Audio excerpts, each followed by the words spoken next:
Oh, hey, good morning, everybody, and welcome to Rebel Roundup. It is Wednesday. I am your host, Sheila Gunn. I'm joined by my regular Wednesday co-host, my very best friend in all the wide world, Lise Merle.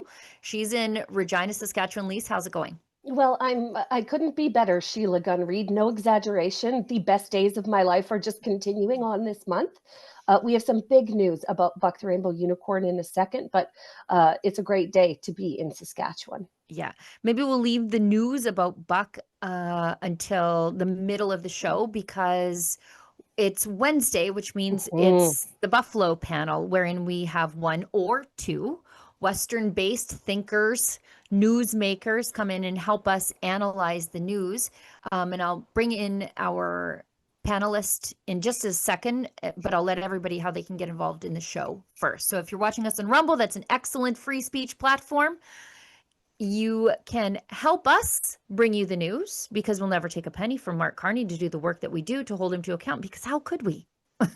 We would be politically contaminated by a single penny of that. So if you want to support us and we give you something in return, we give you your say, you can leave a Rumble rant. That's our paid chat, and we promise we'll read it on air. If you are watching us on YouTube, which is a censorship platform, but that's okay. We're monetized there. You can leave a super chat. That's their paid chat. And if you missed the live version of the show, you can leave a paid comment called a super thanks. And we're just so grateful that you choose us because there's less money in your pocket than ever before, thanks to this hideous, horrible, out of control government. Okay, that's that. Let's bring in our panelist.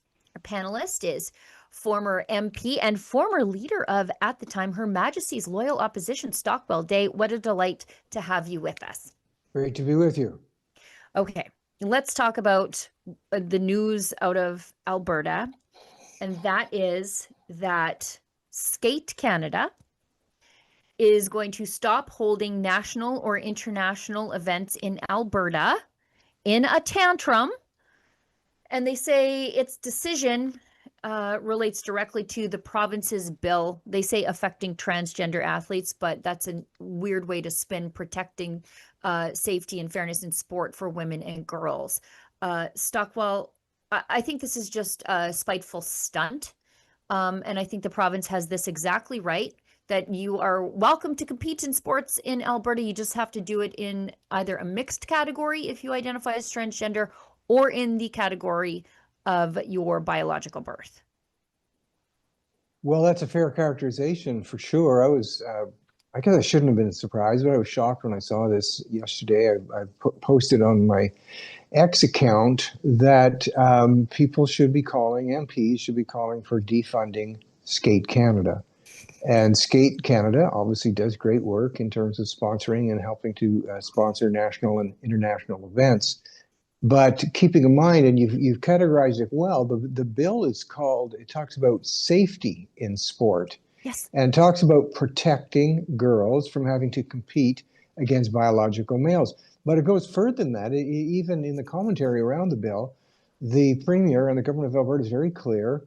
They feel that there should be, if people want it, a division for trans athletes. Let there be. So that way, nobody is excluded. But this business about forcing girls to have their dreams crushed by thinking one day they may be competing against a biological male, it's just not right. And if they're going to, Skate Canada is going to persist, I'm asking MPs to demand that Skate Canada be defunded. If you can't stand up and protect girls, you know what? I don't know if you deserve votes as an MP. Yeah. I dug up the financials for Skate Canada, just so people understand this isn't just an arm's length organization of the state. Skate Canada, if we roll down, Olivia, to page 8, shows their funding from the federal government in each year of the document that I put in the chat there. Page 8.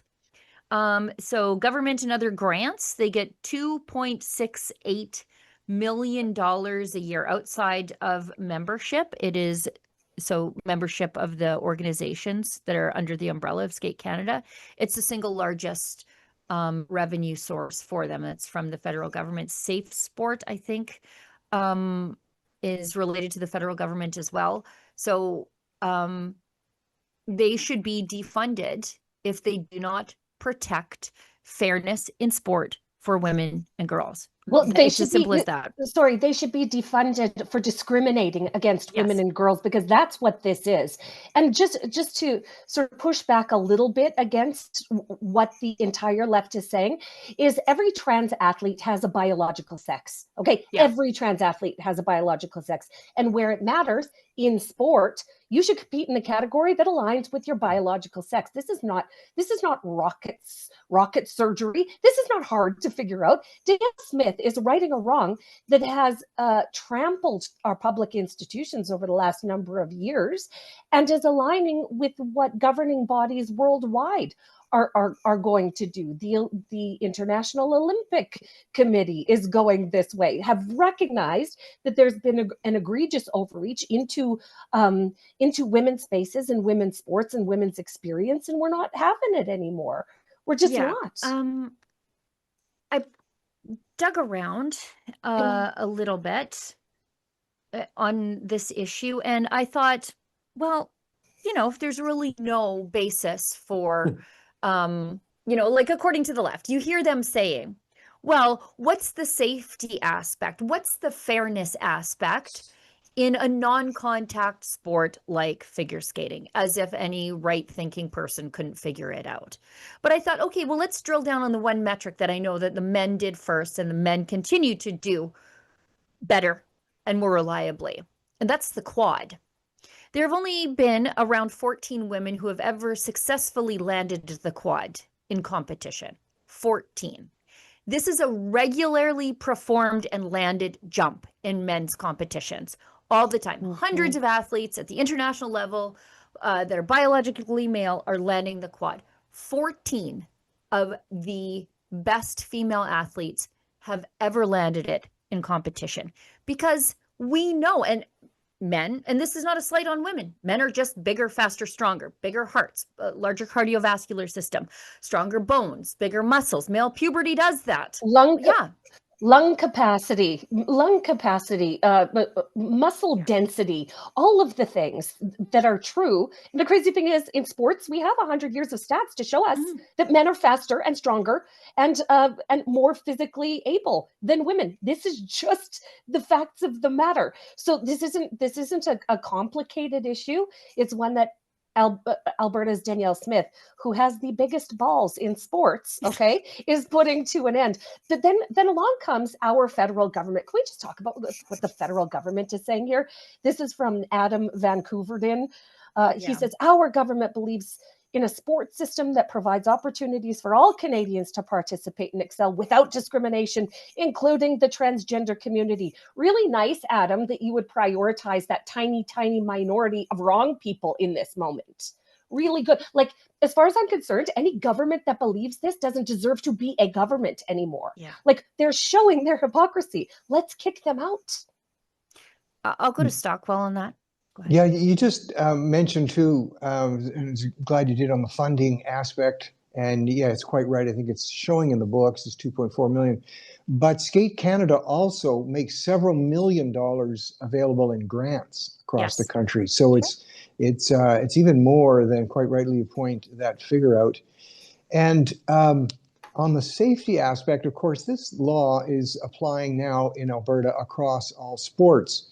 And talking not long ago with a woman who plays community rugby in Alberta, and she talks about the fact that she and her teammates are kind of horrified when at the one game they show up, and here is what is very obviously a transgendered player on the other team, much larger, as we've just heard, Lise very correctly described it, larger muscle mass, broad shoulders, thick legs, everything else, and how this person seemed to really delight in the fact that he was, I'm trying to be delicate here, imposing himself on the female athletes, especially in the scrum. Your viewers will know, I think, what a scrum is in rugby.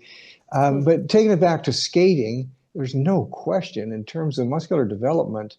You talk about quad, just the quad muscle themselves, the ability to be longer sustaining aerobically because of lungs and everything else, And at the same time, I'd like to hear from the trans community why they don't pursue, if I can use the phrase, a great movie actually called A League of Their Own.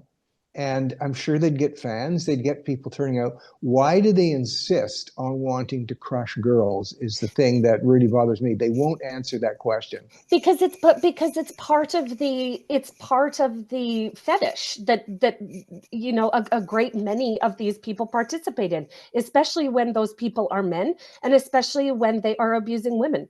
That is part of it. The deeply entrenched hate for women is entrenched in this community. So yes, they delight in making us submissive. Yes, they delight in seeing all of these organizations take their side. And this is where women and our male protectors have to work to take this back for us. Yeah, I'm very glad that Stockwell brought up rugby, because my daughter is a varsity athlete at the national level, and rugby is her sport. And as fast and as good as she is, she's an elite level athlete. But and that's one of those sports that you can watch and you can see the women play and then you see the men play, and it is a different sport. Yes, altogether. And like, you have to be crazy to not see the difference. And yet I suppose some people are crazy because they're really attacking the premier on this issue. And I'm just going to read from the premier's statement, and every word of this is truth. Mm-hmm. She said, "Women and girls have the right to play competitive sports in a safe and fair environment against other biological females. This view is held by the vast majority of Albertans and Canadians." That is so true. Yes. It's also common sense and common decency. Skate Canada's refusal to hold events in Alberta because we choose to protect women and girls in sport is disgraceful. I appreciate her language here.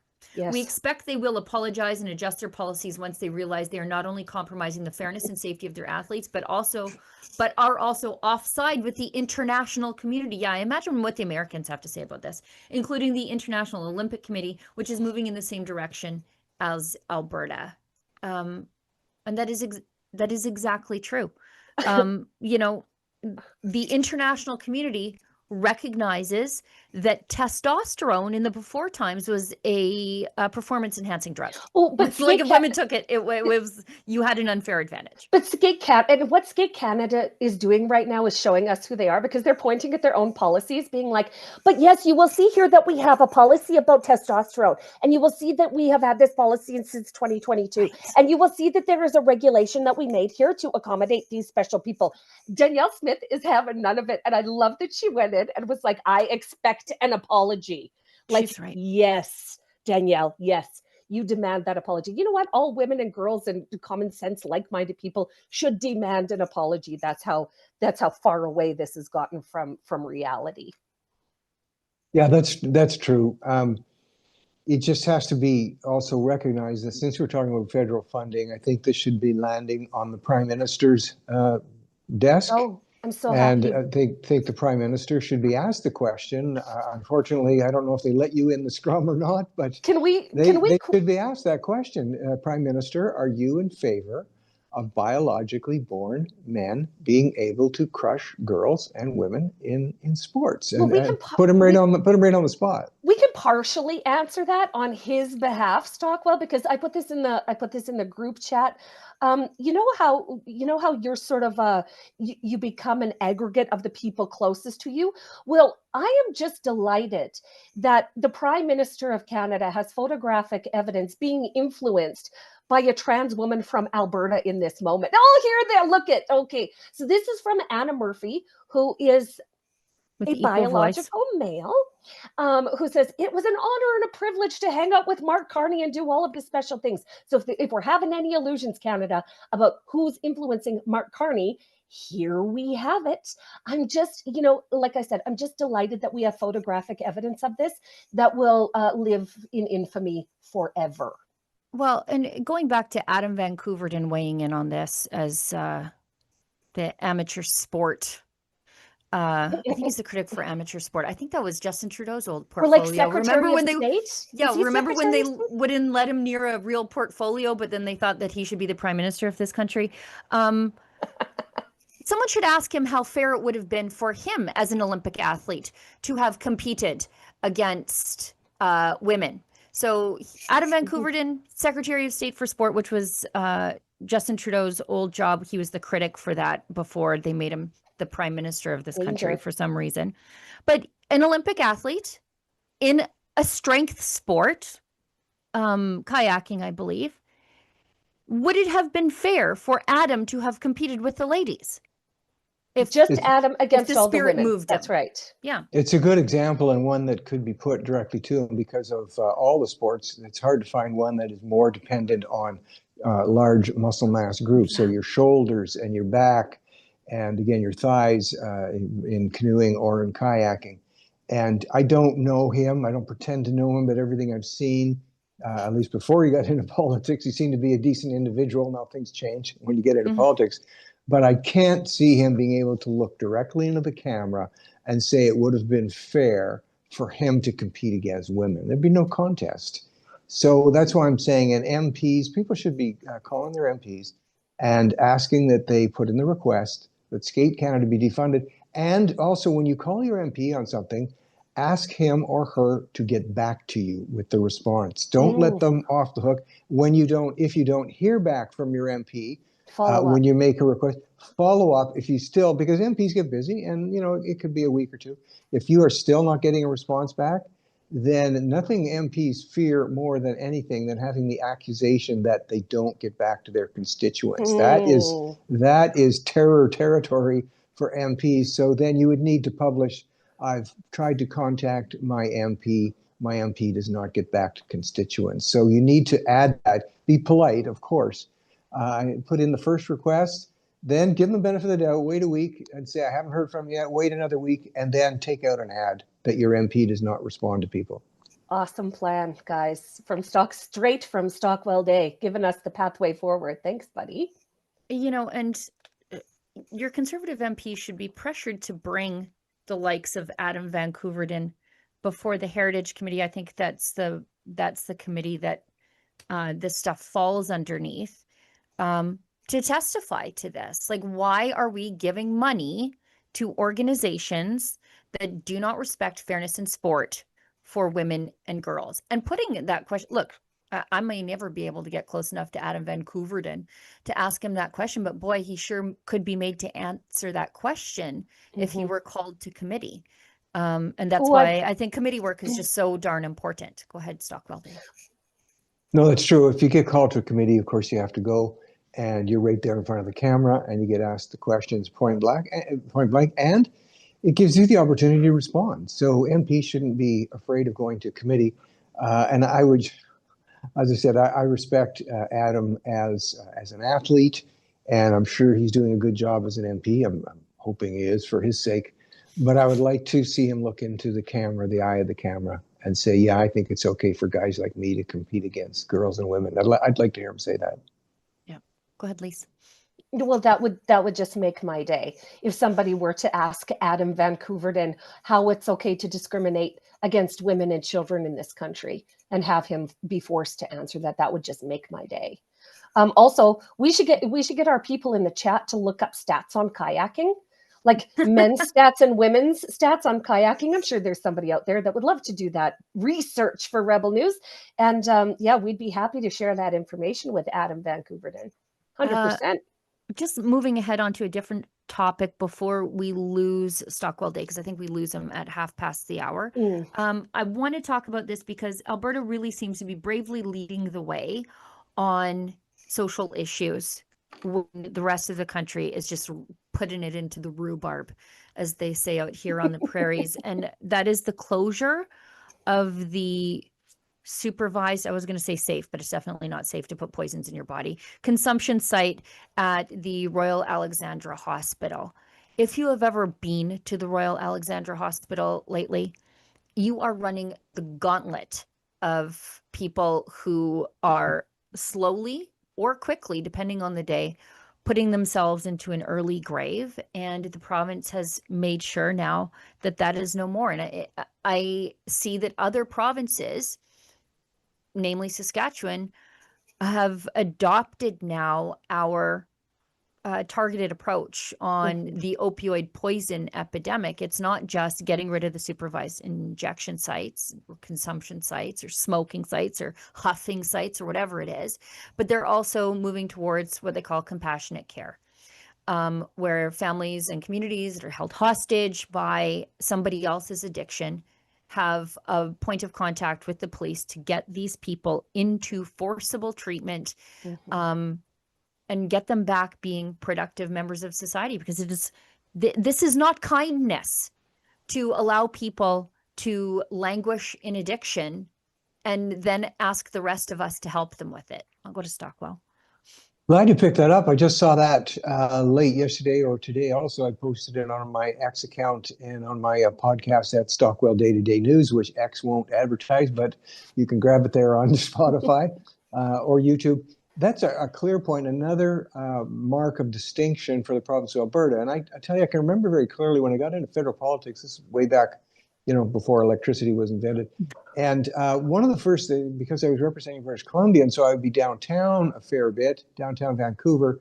And of course, anybody who's been to downtown East Side knows the shocking, horrifying tragedy of what has developed there over the years. And a number of us opposed at that time when they were starting to talk about these so-called safe sites, where you can safely go and shoot up, and people will sit with you while you do your drugs. They even make, now in Vancouver, and have been for some period of time, there's actually dispensing machines where you can get all the equipment you need, whether it's the smoking paraphernalia or the shooting up paraphernalia. And now they're being what the politicians are doing, because they know it's pretty hard to escape the heartbreaking sight of hundreds of people sprawled across the sidewalks of Vancouver. And so they're just they're buying up buildings and just moving them into the buildings out of sight, and they're dying in those buildings. But at the time, what I want to get to here, when a couple of us raised that issue, we got hounded in media, we got ridiculed, we were told, because we were saying this approach is going to lead to an increase in drug deaths, an increase in drug addiction. We were told, no, it's not. This is being transparent. This is being loving. And of course, with this whole approach to providing free drugs, providing so-called safe sites, providing the equipment, now giving them rooms to go and live in for free, that whole approach is going to be an increase. And of course, it's gone through the roof. Addiction rates through the roof. Death rates way up since they adopted that policy. And again, Alberta isn't just saying we're stopping something, they're providing the alternative. Right. And it is clearly the way to go. We need to see more examples of this. But I can tell you what, you're in media, and I was on the other side for quite a while. There's a real fear among politicians that the stories that mainstream media is broadcasting and waving the flag for daily, many politicians think, well, I guess that's what people think. It's not what most people think. Most people, when you do the polls, are very clear. The majority are opposed to this approach to providing free drugs and free shoot 'em up sites. They're also, by the way, on the gender issue, that's about an 85-15 issue. 85% of the people in support of keeping transgendered out of girls' sports. So I'll say to my colleagues who are still there in media, and with all respect to the two media personalities, the superstars I'm talking to right now, do not fear media. No. As a matter of fact, if mainstream media attacks you because you are sticking up for girls and at the same time advocating for transgendered athletes to have their own division, you are not going to lose. You will gain votes. I guarantee you will gain votes. If you stand up and speak out on behalf of getting rid of the so-called provision of drugs and sites and looking at recovery models, mainstream media is going to go crazy on you. You will gain votes from doing that. So interesting. We were just having a real similar conversation just yesterday at the Saskatchewan Legislature Stockwell Day. So I'm so happy you mentioned all of that. Yes. Yeah, I'm fully convinced that anybody in favor of these supervised consumption sites has never had the horror of a real destructive addict in their vicinity. It's always people who have really never had any contact with a real black hole of an addict, that are in favor of allowing people to continue to languish without dignity in an addiction. And to Jason Keddy's credit, and I have been a critic of him, he really started ramping up the treatment beds in Alberta and putting them in places that were the federal and continue to be the federal government's responsibility, like on reserve.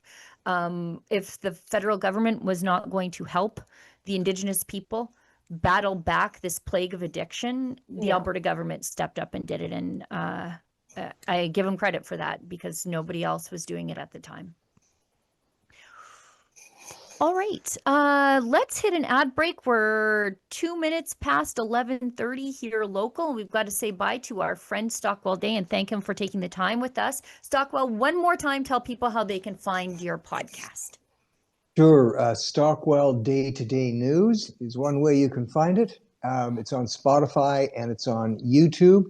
And if you look at my X account, which is Stockwell_Day, you'll see the link is there, but it doesn't get broadly shown out there because, and in fairness to X, they don't like to put links there that will take people away from their site. So thank you for all you're doing and bringing these items to everybody's attention. And thank you for the honor of having me on your show. Wow. Appreciate you. And Merry Christmas to you and the enormous Day family. Merry Christmas to you. And I'm been invited to attend a menorah lighting. I'm in the United States right now. Oh, nice. As a member of the church community, and I'll be doing that and linking arms with our Jewish friends in the menorah lighting. So all the best to everybody. Great. Thank you so much, Stockwell. Right. We'll see everybody back on the other side of the break. You like the hat? Me too. Same strong message about making Canada great again, but in a really cool color, black and gold.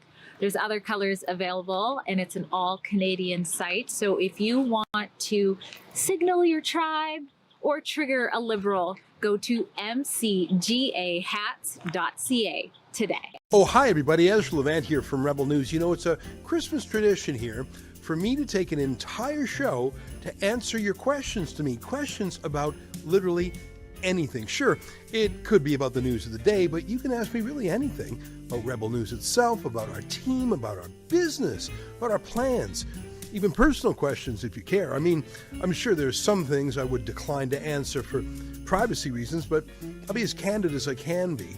Just go on over to letters-to-Ezra.ca and send in your questions, and I'll read them while wearing a Santa hat. My friend Sheila Gunn Reid is doing the same thing too. And at that same website, you can direct your letters to her also. So send me your friendliest or toughest questions, and I'll answer as many as I can fit into the show. Cheers. That's letters-to-Ezra.ca. Hey everybody, I'm Lise, Merle, and I want to tell you about a darling little book I wrote for these crazy times, where truth and reality are now optional. On a wide open prairie farm lives Buck, a loyal and gentle horse who's good at just about everything.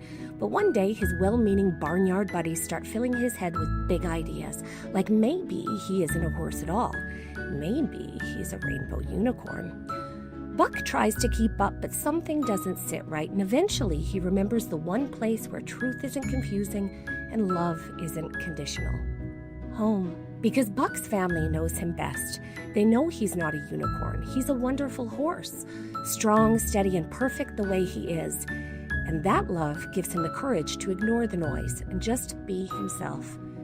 Buck the Rainbow Unicorn is a prairie fable for our times, a gentle and charming story that helps little ones understand that who they are is enough, and that the people that love them most aren't the ones trying to turn them into something they're not.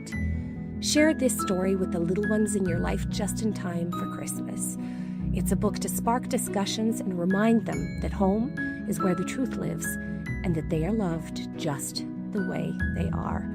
Get your copy today at bucktherainbowunicorn.ca.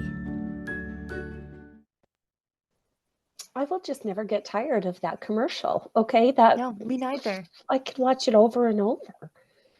And we do have an update for the people on Buck. Please give us an update, because every time Buck climbs a ranking, it's a victory against evil committed against little children. That's how I see it.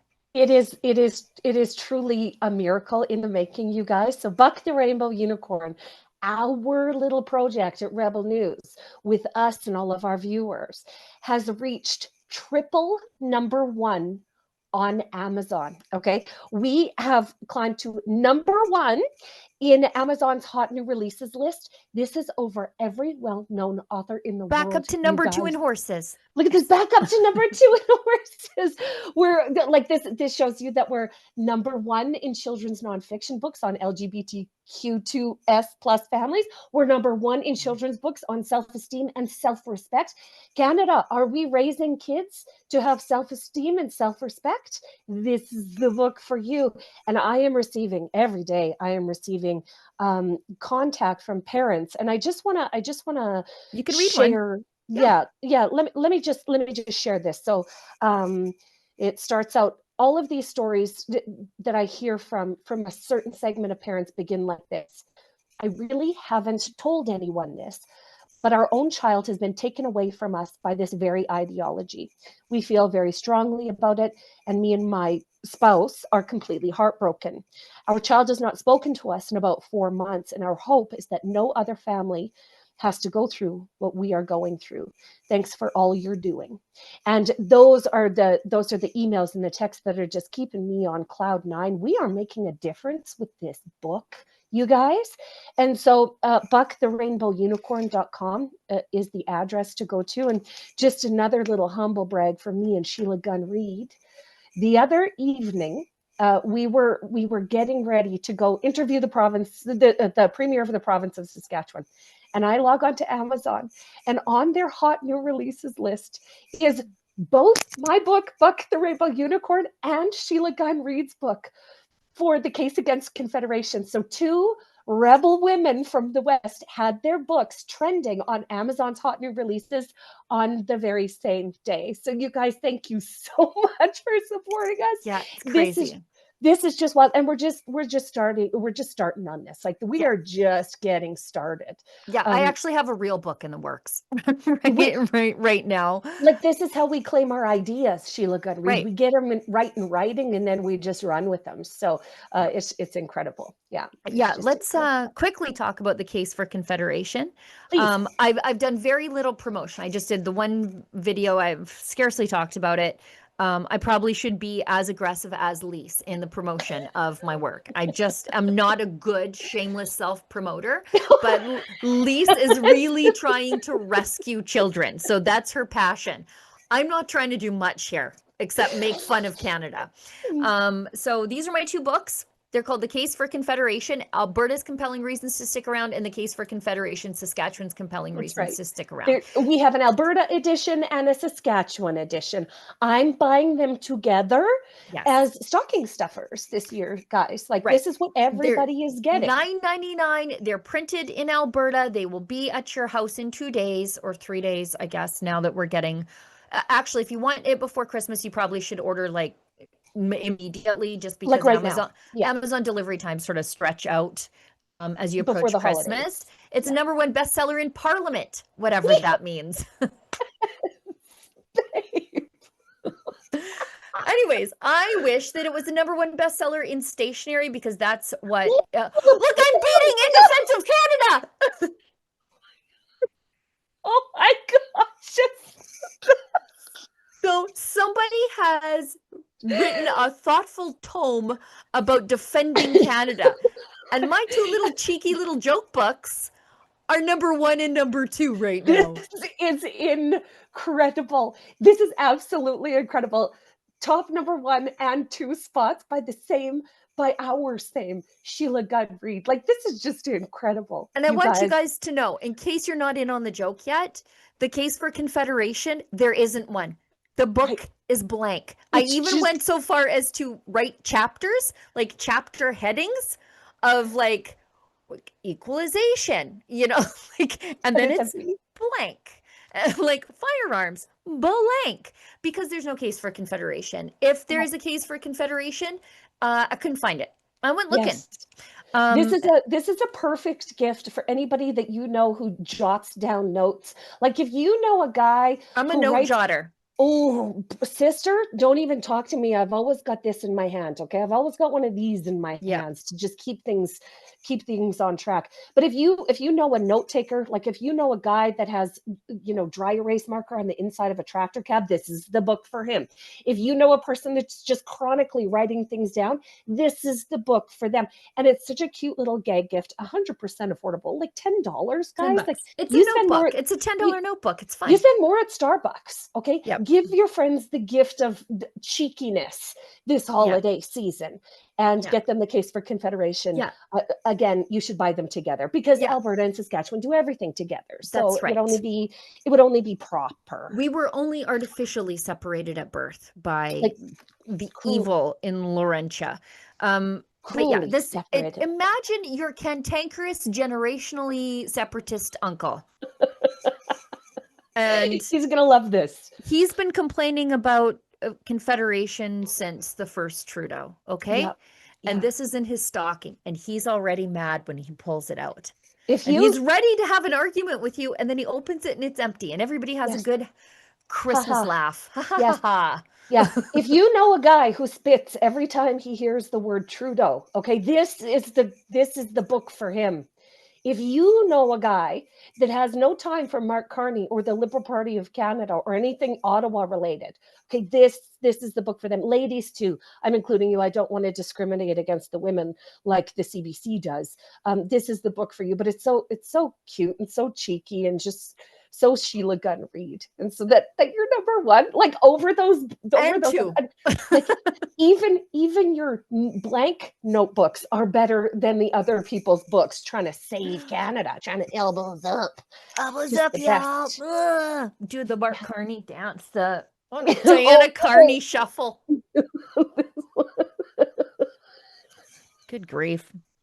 Olivia, if you would be so kind as to grab a screenshot of me being number 1 and number 2, and then that meticulously researched tome on the benefits of Canada for $30. That guy probably spent 3 years working on that. It's at number 3. I would really appreciate it. It's going to be just on the fridge over at the Gunn household for a very long. I'm going to be insufferable for the rest of the day. I'm just sorry Sheila, to everybody around me. Sheila, just run with it. Just run with like it's that saying where it's like shoot for the moon, and if you miss, you'll land amongst the stars. We don't do near enough talking about what happens when you're actually shooting for the moon and hit it. Okay, brace for impact, you guys. This is what this looks like when you shoot for the moon and then actually hit it dead on. Just this. It's awesome. It's great. It's not just bad. Great. It's just great. And honestly, I'm finished it. I have to send it to the editor. I just need to go through it one more time. I have finished a book on separatism. And I think it's a take on separatism that we haven't really seen yet, because there are places out there that we can learn from. And I'll just leave it at that, but it's done. And I will have the original source material that I relied on, it like attached as an addendum to the book so that you could sort of follow along with what I've done. I have to send it to the editor. I just am self-conscious. So I need to go through it like 2 or 3 more times. I might send it to you, Lise, to have a little looky-loo at it before I send it to the editor. Be real happy to. We're just churning out the ideas at Rebel News. You know why? Because we're thought leaders. That's why. Well, and motivated. We're not lazy. We have to work for everything because nobody's given us government money. Exactly this. And it's a pleasure to do. Yeah, exactly. It's a pleasure to do. I know that you have to hop off at 10 past the hour, so we've got to get back to the news. But thank you for allowing us to gloat, and thank you for allowing us to thank all of you at home for giving us a reason to gloat. Because I'm going to be gloaty, real gloaty for a while. Just pleased as punch. I'm going to be difficult to be around for a while, for at least the next several hours. Look at this. Danielle Smith pulling the old Scott Moe. This is what Nutrien did. The old Saskatchewan, Sheila Gunn Reid. That's right. We'll call this the Saskatchewan. If you don't like us, British Columbia, that's fine. We'll go around you. And that's what Saskatchewan fertilizer producer Nutrien was willing to put their money where their mouth is and say, okay, well, The Americans like us just fine. We'll build a facility in Washington instead of BC. And we're considering doing the same. Because even as crazy as Washington state is, they are less crazy than David Eby when it comes to turning away revenue for some reason from a pipeline. So she said she's open to shipping oil to the Pacific via the United States Northwest. And frankly, they're not going to have that much opposition to it, considering Cherry Point Refinery is right there. It's right there. So this is just going to be doing more of the work that they're already doing. And why would they not? Why would she not look at a direct route south when BC is being so petulant and Ottawa is fighting her? Like, why would we're done asking permission on the West. We're done. We're going to find our own way and chart our own path. And this is well within her rights as the premier of the province, because natural resources, of which ONG is one, are the jurisdiction of the provinces, not the federal government, not other jurisdictions, not First Nations groups, none of them. Like she's basically just saying, right, you guys don't want to play ball? Well, I'm just going to go play somewhere else. Bye. And takes her ball and goes home and takes all the money with her. So good for her. It's a great plan. Yeah. Yeah. Congratulations, David Eby, for losing all that revenue for having a pipeline go through. I can't wait to make BC an island, Sheila Gunn Reid. Yeah, I can't imagine the interior would want to stay behind if we're leaving. Well, we'll take them with us. Like we're here for our buddies. Absolutely. All of a sudden, Saskatchewan and Alberta will just blast up in a van, kick the door open, and say, "Get in, buddy!" And we're going to take everything not outside of Vancouver and the islands. Yeah. Get in, losers. We're separating. Oh, goodness. I can't believe how many people got, by the way, I have a promo for my book.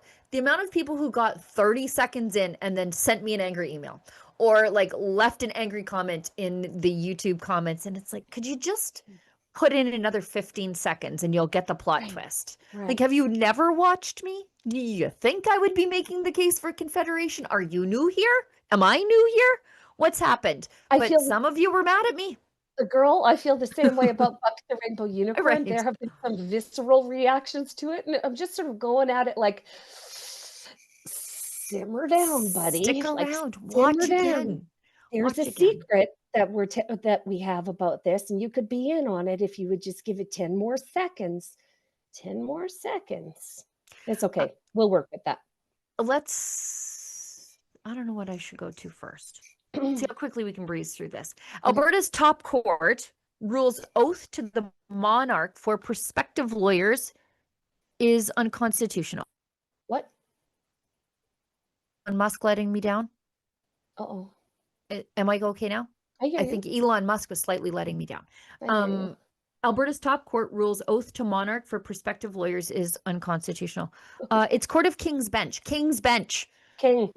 The operative word here. King. He's the monarch. Again, what are we conserving if not our cultural traditions? I know some people have a problem with the monarchy. I just think are we conserving things or are we not conserving things around here? Like, it's not just enough to conserve money. Prabjot Singh Waring challenged the oath in 2022, saying it infringed on his religious freedom. We don't have religious freedom anymore. Remember, the government wants to arrest our pastors for telling us about gender roles. It was the top court unanimously found the Provincial Law Society's oath of allegiance to the monarch unjustifiably infringes on religious freedom and that it's unconstitutional. Now, the person in question is a devout Sikh. Now, the court never cared if you were a devout Christian who didn't want a vaccine or who did not want to forsake the gathering. Right. Which is what all the pastors told me was their justification for meeting together in COVID times is we must not, the Bible tells us we can't forsake the gathering. Nobody cared about that. He made an absolute oath and submitted himself to Akal Parak, the divine being in the Sikh faith, and is prohibited from making a similar allegiance to another entity or sovereign. All I'm saying is and I respect religious freedom, but all I'm saying is, why didn't Christians during COVID get this same treatment by the court? Why aren't our pastors going to get the same treatment by the court after Bill C-9? That's what I'm saying. Well, and I think that this brings up questions about cultural compatibility too. Because if you belong to a religion that prohibits you from taking the oath that is required in Canada to be a practicing lawyer, then maybe go practice where your beliefs aren't going to be violated. Maybe that. I'm trying. I don't know how I feel about this, but I do know that there has been unequal treatment of other religious groups who tried to use their religious faith as a justification for not doing certain things that absolutely didn't bother anybody else, but the courts and the police sure had a problem with it. Yeah. So I don't know. But at the same time, it's like there are things out there that I cannot and will not do, careers I would not enter into if it required something of me that violated my faith. I just wouldn't do it, right? Exactly. Like, so I wouldn't. There are things that I won't do because it requires a pronoun in a bio.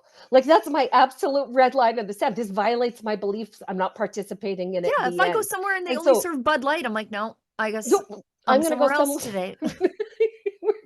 We're just going to mosey on down to some other place. And so same goes for this guy. How come that same standard isn't being applied to this guy? Like, I don't know. Maybe it's because I don't want to impose my viewpoint on other people.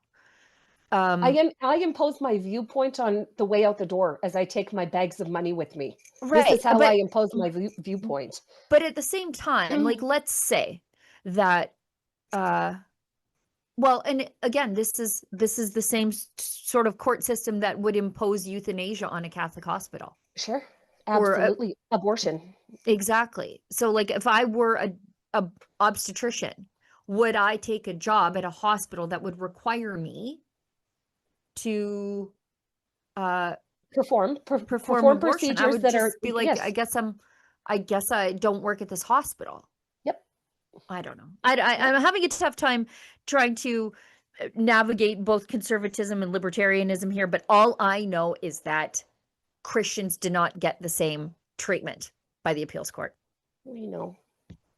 We all see it. Okay. Canada ranked 12th freest country amid global decline in freedom. Now, this is, oh, you're glitching, Sheila Gunn Reid. You're glitching. Okay, we'll just continue on until we get. I'm back. Oh, here she is. I'm back. Sorry, okay. I just keep breaking up. The Zoom link is very. Anyway, I'm actually surprised that CTV News even covered a report from the Fraser Institute, but Canada is now ranked 12th. But then they try to say, oh, this is a global institutional problem because 90% of people across the world had less freedom in 2023 than they did in 2019.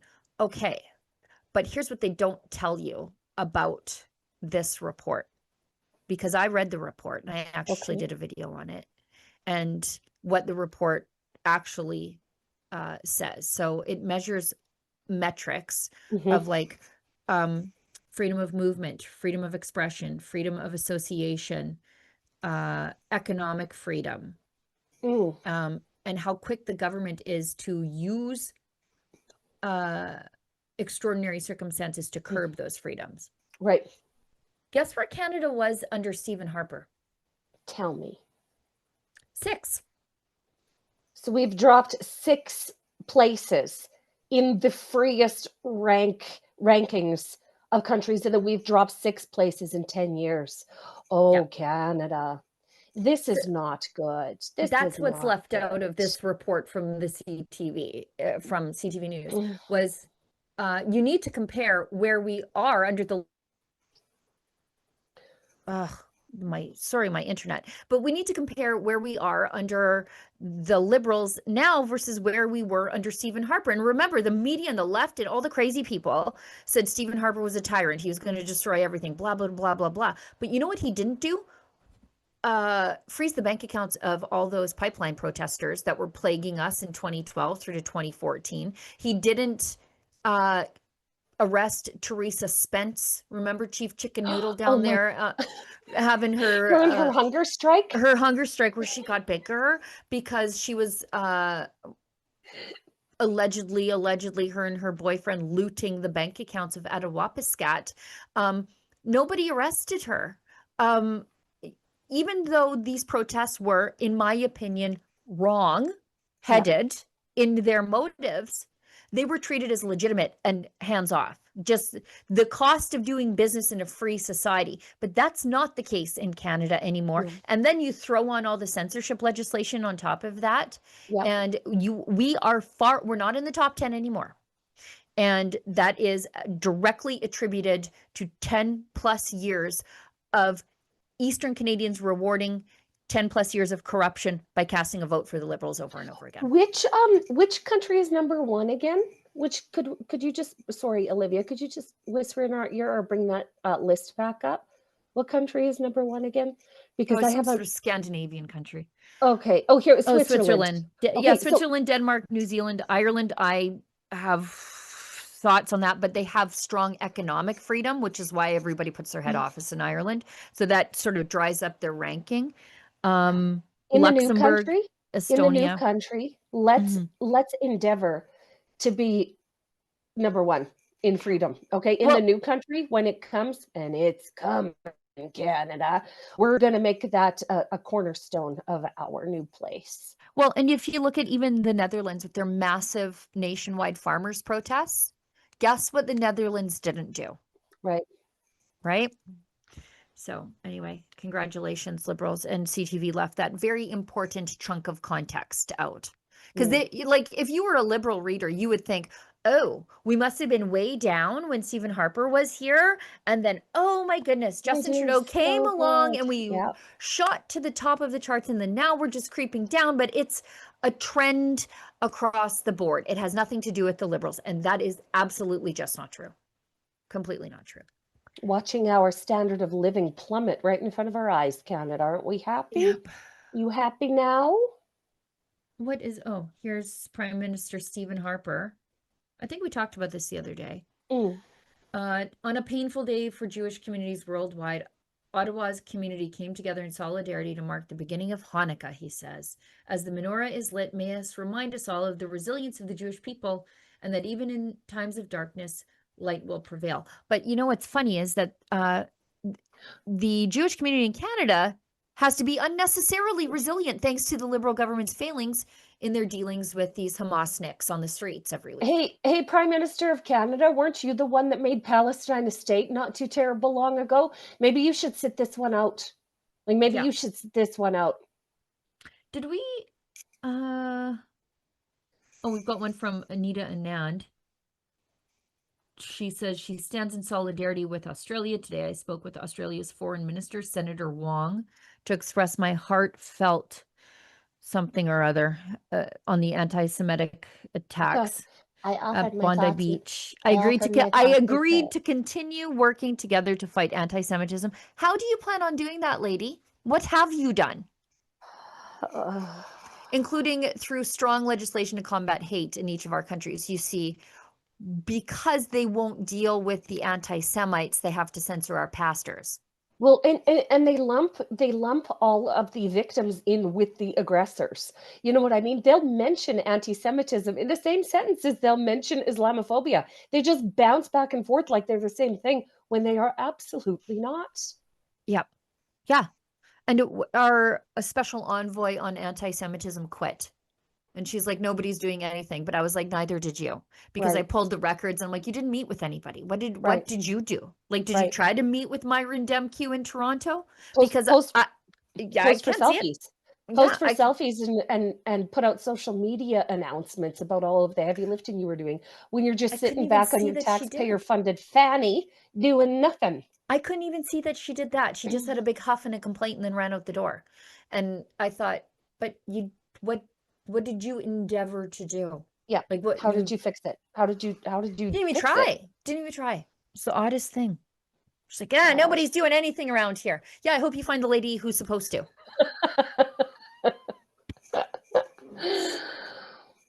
The chronic liberal thing, right? Is like complain about the thing that's the problem. Create the problem. But they're the person that's supposed to fix it. Like, man, wonder what we're supposed to do about fairness and sport around here. Adam Van Couverden. I hope you find the guy in charge. Like, it's just so stupid. So stupid. Let's do the daily cringe. Let's hearken back to a daily cringe of yore, which is now, as they say, met another news peg where we can reminisce and watch it again. But first, let's, it's the figure skater. Olivia, if you want to cue that up, but we'll cover the couple of chats we have here first, and then we'll go to that. Because let's just enjoy that old daily cringe, like come back to it. Yeah. So a couple of chats here. JP Alberta first, $2. Don't forget Carney's own daughter. Yeah, he let this this mind virus invade his own family. This would have been a great book for Mark Carney and Diana Fox Carney to have 10, 15 years ago. Thankfully, young families have it now. Yeah. I don't know. Even if he claims to be a Catholic, I don't know how he could possibly be, because he supports the slaughter of the unborn. And his kid is trans, and he hasn't spoken out about the evil of that, because as we repeatedly say on the show here, if you're a person of faith, look, carving up kids for any reason should be in the bad category, right? But if you need an additional reason and you're a person of faith, it violates the 1st and 4th/5th commandment, depending on whether you're Catholic or Protestant, whether the honoring thy father or thy mother falls under 4 or 5, but definitely 1. It violates the 1st commandment, which is to have no other God but the one. And because you are designing yourself in your own image instead of allowing yourself to fully develop and reach your own potential in the image of your creator, the Lord. Anyway. It's just the truth, folks. It's just the truth. JP Alberta first, $20. Well, that's 2 Case for Confederation books right there. Amazing. Who says it's worse than 6 places. We have dropped 6 places while even the bar has lowered globally. That is true. That's so true. Yes, that's so true. Yeah. Let's per the Freedom Index. Let's go to the Daily Cringe, and it is okay, guys, get ready. Buckle up. Finland's first transgender figure skater. I think this is just an excuse to wear a dress and white figure skates, honestly, because this. Okay, guys, like this is what Alberta has banned. Okay, we have said no thanks. This is an insult to female athletes who train and work hard and eat well and are at the rink early and at the rink late, developing their skills, and then they're like, look at this beautiful athlete. Okay, guys. Watch. So this is who Skate Canada is upholding. This is who the government of Canada is upholding. This is what every public institution is upholding, and this is what Danielle Smith is making an end to. Okay, just watch this. Behold. Okay, here we go, guys. Look at this rhino on ice. Look at that.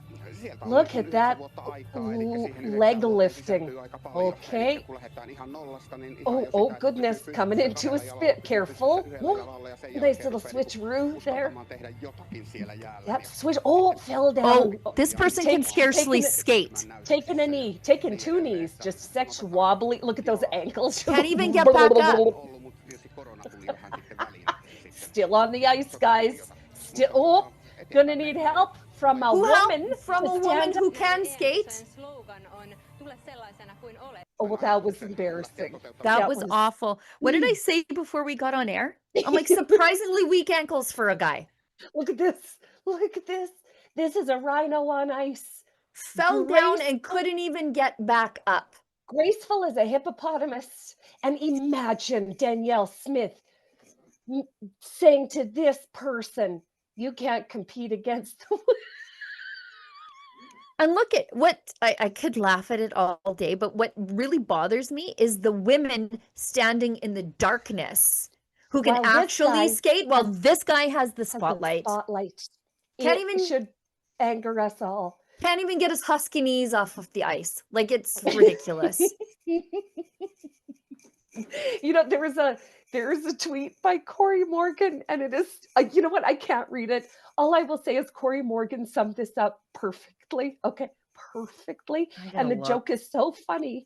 Well, listen, I very near had coffee come out my nose this morning because of what Corey Morgan tweeted.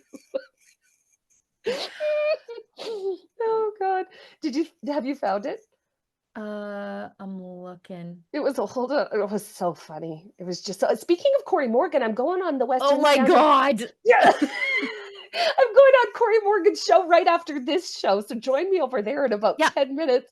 But can we read it, Sheila? Can we? I really didn't want to see some woman's ball slipping out from under her outfit as she performs an upright spin. Right.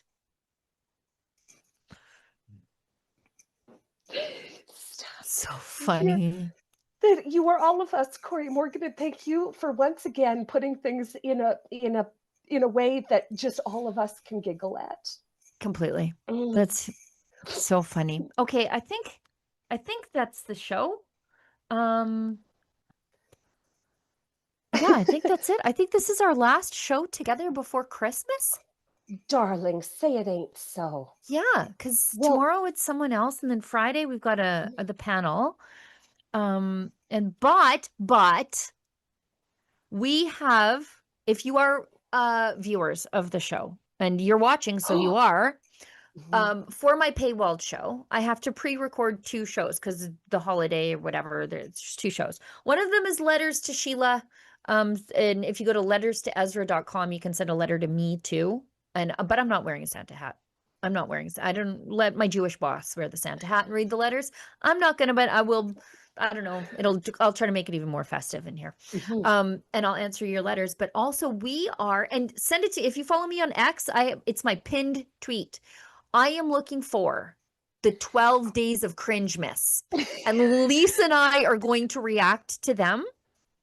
Cringiest videos in politics this year. So is it Liz May and her weird husband singing a folk tune? I don't know. Is it Diana Fox Carney? Is it Diana Fox Carney doing her elbows up lurch? Whatever it is. Is it Doug Ford pouring out Crown Royal, which is made in Manitoba to spite the Americans? Put it in the chat, preferably a video, so I don't have to go looking. You guys, I'm trying to do 2 weeks worth of work in about 48 hours.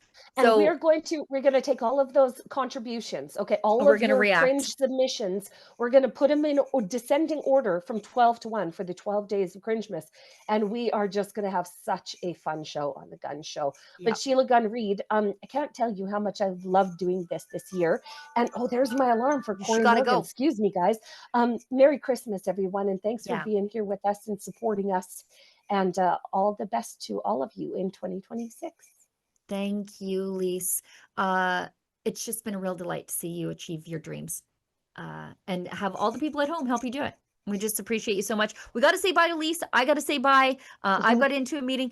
Lise, bye. Have fun with Corey Morgan. I'll be watching. Thank you.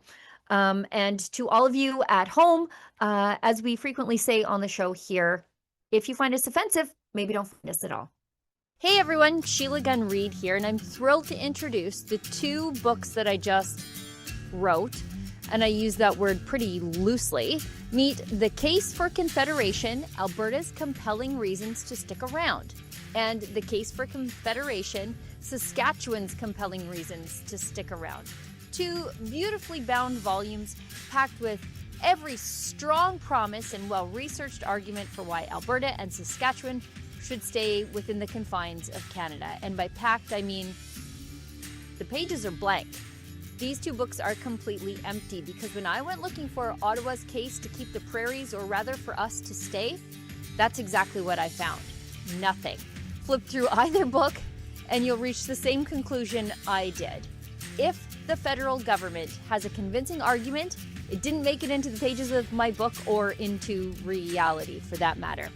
These books will make the perfect gift for your favorite prairie firebrand, your CBC-soaked Liberal co-worker, or anyone who still insists equalization is fair. Or how about for that guy who yells elbows up every time pipelines or canola or potash comes up. And look, even if Ottawa won't offer Alberta or Saskatchewan much, these blank books can, because they're lined. They double as notebooks, instantly making them more useful than any federal promise since 1905.